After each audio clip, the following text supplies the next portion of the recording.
गहरी सोच के कारण दुनिया में इतने सारे आविष्कार हुए। अगर हमारी इस दुनिया के वैज्ञानिक गहरी और ज्यादा सोच नहीं रखते तो इतने सारे आविष्कार कैसे होते? कैसे ये गाड़ियां बनती? कैसे ये बिल्डिंगें बनती? कैसे ये मशीनें बनती? जरा सोचो। और फिर हम कहते हैं कि ज्यादा सोचना बहुत हानिकारक होता है, वो आपको डिप्रेशन में लेके जाता है। क्या सच में ऐसा ही है? क्या आदमी को ज्यादा नहीं सोचना चाहिए? क्योंकि अगर ऐसा है तो इतने बड़े बड़े आविष्कार कभी नहीं हो पाते। लेकिन समझने की बात यह है कि हम किस विषय के बारे में अपनी सोच ज्यादा रखते हैं, किस विषय के बारे में हमारी सोच ज्यादा गहरी होती है। अगर सही दिशा में सोचा जाए तो आपकी सोच ही आगे के लिए आपके रास्ते निर्धारित करेगी। लेकिन अगर आपकी सोच इधर उधर बिखरी हुई है, अलग अलग दिशाओं में है, तो वही सोच आपके लिए आत्मघाती बन जाती है। एक नदी को देखिए, जब वो एक धारा में बहती रहती है, एक दिशा में बहती रहती है, तो वो कितने लोगों का उद्धार करती है। लेकिन अगर वही नदी इधर उधर अलग अलग दिशाओं में बहने लगे तो वही नदी विनाशकारी बन जाती है। सर्दियों में आग तापना किसे अच्छा नहीं लगता, लेकिन आग एक दूरी से ही तापी जाए तो ही वो आनंद देती है। लेकिन कोई आदमी अगर ज्यादा आनंद लेने की चाह में अपना हाथ उस आग में ही डाल दे तो आग तो उसे जला ही देगी। इसी प्रकार हमारी सोच होती है। सोच को सही दिशा और उसका सही मूल्यांकन बहुत जरूरी होता है। आज की जो बोध कहानी मैं आप लोगों को सुनाने वाला हूं, उसमें आपको सही नजरिए से सोचने का एक रास्ता मिलेगा। उसके बाद आप अपने ज्यादा सोचने की बीमारी से परेशान नहीं होंगे, बल्कि वही चीज आपके लिए ताकत बन जाएगी। इससे पहले कि आप इस कहानी में खो जाएं, इस चैनल को सब्सक्राइब जरूर कर लें। बात उस समय की है जब बहुत ज्यादा संसाधन लोगों के पास नहीं हुआ करते थे। ना ही गाड़ियां हुआ करती थी और ना ही आधुनिक मशीनें हुआ करती थी।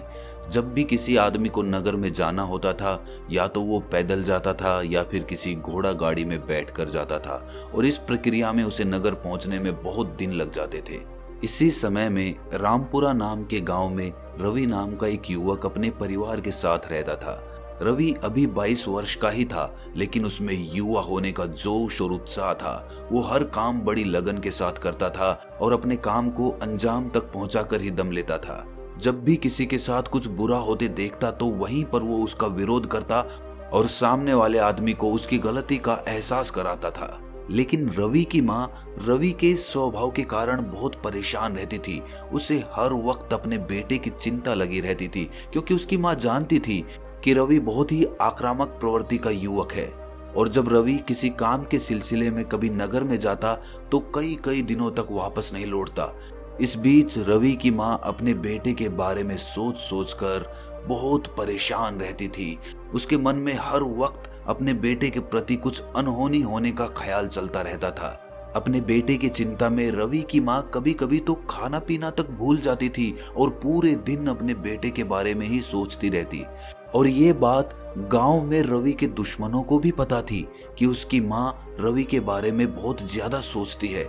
इसी तरह जब एक बार रवि नगर में किसी काम से गया हुआ था तो किसी ने गांव में अफवाह उड़ा दी कि रवि की घोड़ा गाड़ी पलट गई है, जिससे रवि की मृत्यु हो गई है। ये बात पूरे गांव में आग की तरह फैल जाती है और फैलते फैलते ये बात रवि की माँ के कानों में पहुंचती है। रवि की माँ जब ये सुनती है तो उसके पैरों तले जमीन खिसक जाती है। उसका इकलौता पुत्र अब इस दुनिया में नहीं रहा, ये ख्याल उसकी माँ के मन को तोड़ देता है और अचानक से उसकी हृदय गति रुक जाती है। उसकी हृदय गति रुकने के कारण वो वहीं पर बेहोश होकर गिर जाती है। लेकिन किस्मत से उस वक्त उसके आसपास गांव की कुछ महिलाएं मौजूद थीं। वो तुरंत ही रवि की माँ को गांव के वैद्य के पास लेकर गई, जिससे कि रवि की माँ की जान तो बच गई, लेकिन उसका दिल अभी भी बैठा हुआ था। उनके पास कोई ऐसा रास्ता नहीं था जिससे वो अपने बेटे की खैर खबर ले सके, क्योंकि उस वक्त ना तो फोन होते थे और ना ही संदेश का कोई माध्यम होता था। इसी वजह से दिन ब दिन रवि की माँ की हालत और भी ज्यादा बिगड़ती जा रही थी। कुछ दिनों बाद रवि अपना काम खत्म करके नगर से अपने गांव वापस लौटता है। वापस लौटकर जब उसे पूरी कहानी पता चलती है तो रवि गुस्से में भर जाता है। सबसे पहले तो वो अपनी माँ के पास जाता है और अपनी माँ को अपनी खैर खबर देता है। अपने बेटे को जिंदा देखकर उसकी माँ की सांस में सांस आती है। उसके बाद रवि अपनी माँ से कहता है कि माँ, जिन लोगों ने ये झूठी खबर गांव में उड़ाई है उन लोगों को मैं अच्छे से जानता हूँ। वो सब मेरे दुश्मन हैं और मैं एक एक को उनकी गलती की सजा दूंगा। तुम बीच में मत आना। लेकिन रवि की माँ अपने बेटे को लेकर बहुत चिंतित थी। उसने अपने बेटे के सामने हाथ जोड़कर कहा कि रवि, मेरे बेटे, ऐसा मत कर। अगर तुझे कुछ हो गया तो मैं जिंदा नहीं रह पाऊंगी। अपनी माँ की ये हालत देखकर रवि की आंखों में आंसू आ जाते हैं और उसका सारा गुस्सा ठंडा हो जाता है। एक बात जो रवि के मन को परेशान कर रही थी वो ये थी कि उसकी माँ की हालत अब भी ठीक नहीं हुई थी। इसीलिए रवि अपनी माँ का इलाज कराने के लिए उसे नगर में लेकर जाता है। वहां पर वो अपनी माँ को किसी बड़े वैद्य को दिखाता है, लेकिन बड़ा वैद्य उसकी नब्ज देखने के बाद कुछ दवाइयां देकर कहता है कि आपकी माँ को वैसे तो कोई रोग नहीं है, बस वो ज्यादा सोचने की बीमारी से ग्रस्त है। और वास्तव में ऐसी कोई बीमारी नहीं होती है, आदमी को खुद ही अपना मन काबू में करना पड़ता है। ये सब जान लेने के बाद रवि अपनी माँ को वापस अपने घर पर ले आता है। लेकिन अब एक नई समस्या खड़ी हो गई थी। अब रवि अपने काम के सिलसिले में ज्यादा दिनों तक नगर में नहीं जा पाता था, क्योंकि उसे अपनी माँ की चिंता सताने लगी थी कि कहीं मेरी माँ मेरे बारे में ज्यादा सोच सोच कर परेशान ना हो जाए और कहीं फिर से उन्हें कोई रोग ना हो जाए। और इसी चिंता की वजह से रवि का व्यापार दिन ब दिन घट रहा था। वो इस बात से बहुत परेशान रहने लगा। उसने 1000 बार अपनी माँ को समझाने की कोशिश की कि माँ, मुझे कुछ नहीं होगा, मैं अपने काम के सिलसिले में जाता हूँ, आप चिंता मत किया करो। लेकिन उसकी माँ एक भी मानने को राजी नहीं थी। वो कहती कि बेटा, मेरा मन ही ऐसा है कि वो अपने आप ऐसी ऐसी चीजें सोचता रहता है। मैं खुद से नहीं सोचना चाहती, लेकिन न जाने क्यों मैं खुद को रोक भी नहीं पाती। बात तो सही थी, इसीलिए रवि अपनी माँ को गांव में अकेला छोड़कर नहीं जाता था। लेकिन हर इंसान को कर्म तो करना ही पड़ता है। लेकिन जब रवि अपनी माँ के साथ रहने लगा तो उसका कर्म, उसका काम धीरे धीरे चौपट होता चला गया। फिर एक दिन रवि को पता चला कि पड़ोसी गांव में एक बौद्ध भिक्षु आया हुआ है और वो इंसानी दिमाग, इंसानी विचारधारा के बारे में बहुत बड़ा ज्ञान रखता है। इसीलिए रवि एक उम्मीद के साथ अपनी माँ को लेकर उस बौद्ध भिक्षु के पास पहुंच जाता है। जब वो दोनों उस बौद्ध भिक्षु के पास पहुंचे तो वो खाना खा रहे थे। उन्होंने जाकर उन्हें प्रणाम किया, लेकिन बदले में बौद्ध भिक्षु ने कोई जवाब नहीं दिया और चुपचाप अपना खाना खाते रहे। खाना खाने के बाद उन्होंने रवि से उसके वहां आने का कारण पूछा। इस पर रवि ने उन्हें सारी कहानी सुना दी। ये सुनकर वो बौद्ध भिक्षु कहते हैं कि अक्सर इंसान अपनी बुद्धि को समझ ही नहीं पाता और जो उसकी सबसे अच्छी साथी हो सकती है, सबसे अच्छी गुरु हो सकती है, वही उसकी सबसे बड़ी दुश्मन बन जाती है। जैसा कि तुम्हें वैद्य ने बताया कि ये कोई बीमारी नहीं है, ये ज्यादा सोचने की वजह से होता है और इंसान का अपने मन पे तो काबू रहता ही नहीं है, तो वो अपने दिमाग में आने वाले विचारों को कैसे रोक सकता है। ये सुनकर रवि ने कहा कि यही तो महात्मन मैं आपसे जानने के लिए आया हूँ। अगर कोई हल आप मुझे बता सकते हैं जिसके द्वारा मेरी माँ ठीक हो जाए और ज्यादा सोचने की समस्या से निजात पालें, तो मैं आपका बहुत बड़ा आभारी रहूंगा। इसका उत्तर देते हुए बौद्ध भिक्षु ने कहा कि ज्यादा सोचना कुछ गलत नहीं है, कोई बुरी बात नहीं है, लेकिन इंसान अक्सर उन्हीं चीजों के बारे में ज्यादा सोचता है जो उसके काम की ही नहीं होती, जो व्यर्थ की होती हैं। मतलब चिंताओं को आदमी अपने आप अपने साथ चिपका लेता है। मैं तुम्हें ऐसे 6 सूत्र बता रहा हूँ जिससे तुम्हारी माँ ज्यादा सोचने की बीमारी से, ज्यादा सोचने के स्वभाव से निजात पालेगी। सबसे पहली बात, सबसे पहला सिद्धांत और सबसे पहला सूत्र अपने विचारों को समझना होता है। मौन रहकर हमें अपने विचारों को देखना होता है। जब हम मौन होते हैं तो इसका मतलब ये होता है कि हम किसी भी गतिविधि में शामिल नहीं हैं और उस समय हम अपने विचारों को भी पढ़ सकते हैं। हम ये भली भांति देख सकते हैं कि हमारे मन में किस प्रकार के विचार उठते हैं और जब हम ये समझने लगते हैं कि हमारे ज्यादातर विचार किसके लिए संबंधित होते हैं, तो हम ये भी जान पाते हैं कि ऐसे विचारों के उठने का क्या कारण है।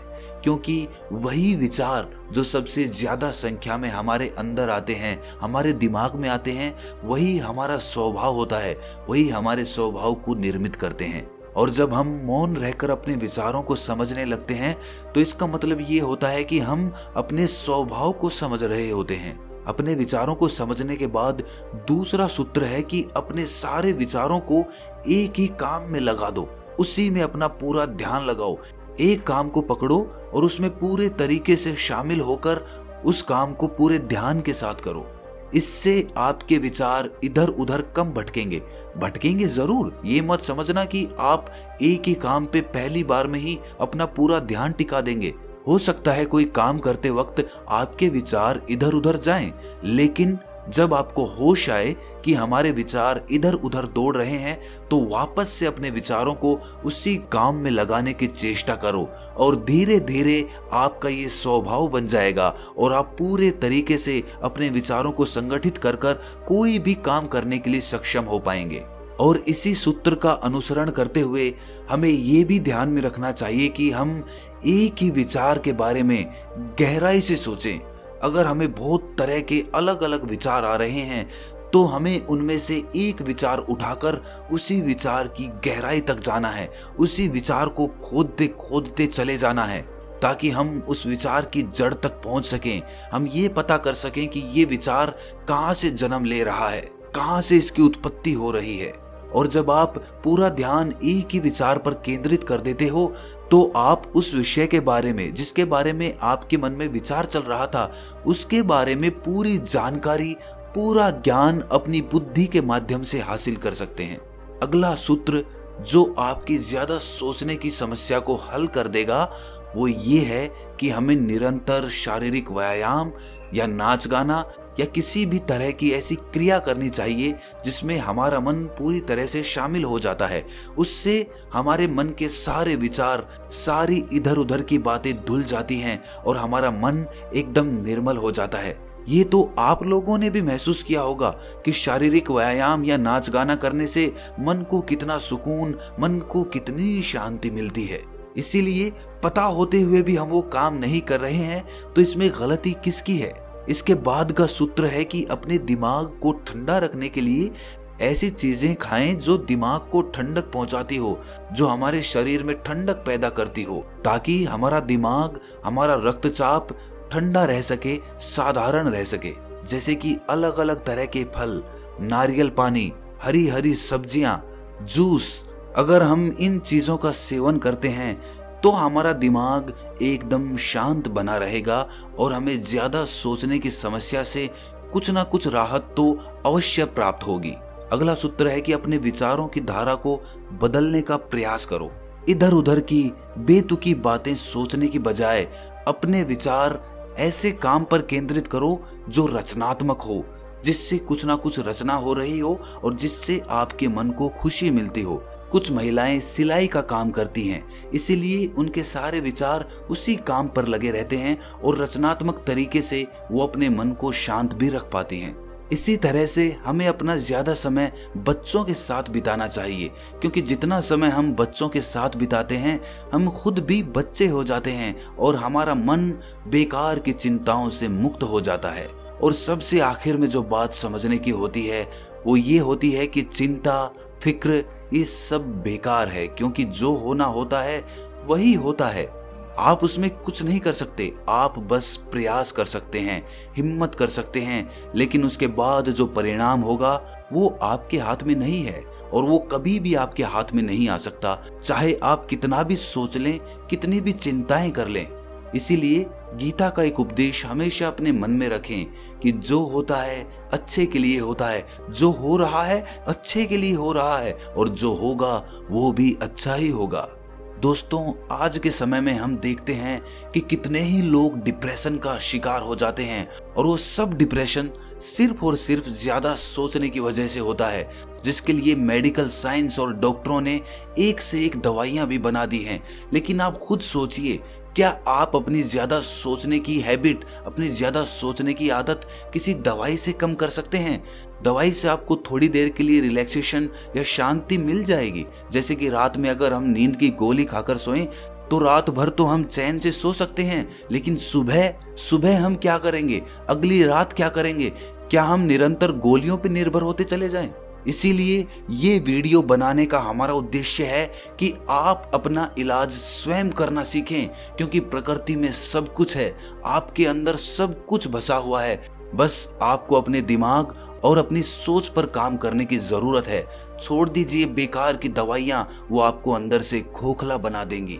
ध्यान के मार्ग को अपनाइए, आपके रास्ते स्वयं अपने आप स्पष्ट होने लग जाएंगे और आपको अपने जीवन में एक नया सवेरा देखने को मिलेगा, एक नया उगता हुआ सूरज देखने को मिलेगा।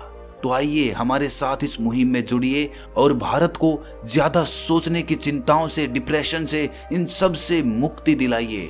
तो दोस्तों, कैसी लगी ये कहानी आपको कमेंट सेक्शन में जरूर बताना, और अच्छी लगी तो इस चैनल को सब्सक्राइब जरूर कर लेना।